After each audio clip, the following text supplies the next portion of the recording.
বন্দে পুরুষোত্তমম পরম প্রেমময় শ্রী শ্রী ঠাকুর অনুকূলচন্দ্রের চরণে জানাই কোটি কোটি প্রণাম। পরমারাধ্যা জগজ্জননী শ্রী শ্রী বড়মার চরণে জানাই কোটি কোটি প্রণাম।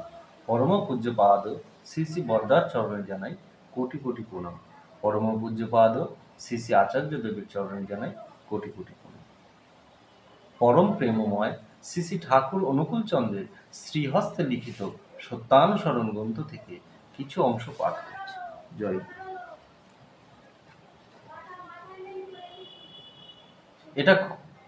এটা খুবই সত্য কথা যে মনে যখনই অপরের দোষ দেখবার প্রবৃত্তি এসেছে, তখনই ওই দোষ নিজের ভিতরে এসে বাসা বেঁধেছে। তখনই কালবিলম্ব না করে ওই পাপ প্রবৃত্তি ভেঙে চুরে ঝেঁটিয়ে সাফ করে দিলে তবে নিস্তার, নইলে সব নষ্ট হয়ে যাবে। তোমার নজর যদি অন্যের কেবল কুই দেখে, তবে তুমি কখনোই কাউকে ভালোবাসতে পারবে না, আর সে সৎ দেখতে পারবে না, সে কখনোই সৎ হয় না। তোমার মন যত নির্মল হবে, তোমার চক্ষু তত নির্মল হবে, আর জগৎটাও তোমার নিকট নির্মল হয়ে ভেসে উঠবে। তুমি যাই দেখো না কেন, অন্তরের সহিত সর্বাগ্রে তার ভালোটুকুই দেখতে চেষ্টা করো, আর এই অভ্যাস তুমি মজ্জাগত করে ফেলো। তোমার ভাষা যদি কুৎসা কলঙ্ক জড়িতই হয়ে থাকে, অপরের সুখ্যাতি করতে না পারে, তবে যেন কারোর প্রতি কোনো মতামত প্রকাশ না করে, আর মনে মনে তুমি নিজ স্বভাবকে ঘৃণা করতে চেষ্টা করো এবং ভবিষ্যতে কুৎসা নরক ত্যাগ করতে দৃঢ় প্রতিজ্ঞ হও।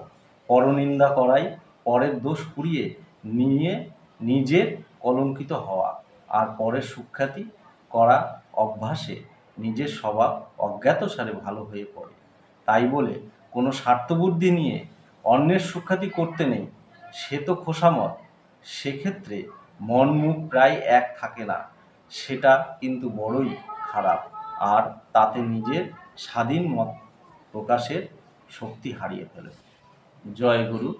বন্দে পুরুষোত্তমম, বন্দে পুরুষোত্তমম, বন্দে পুরুষোত্তমম।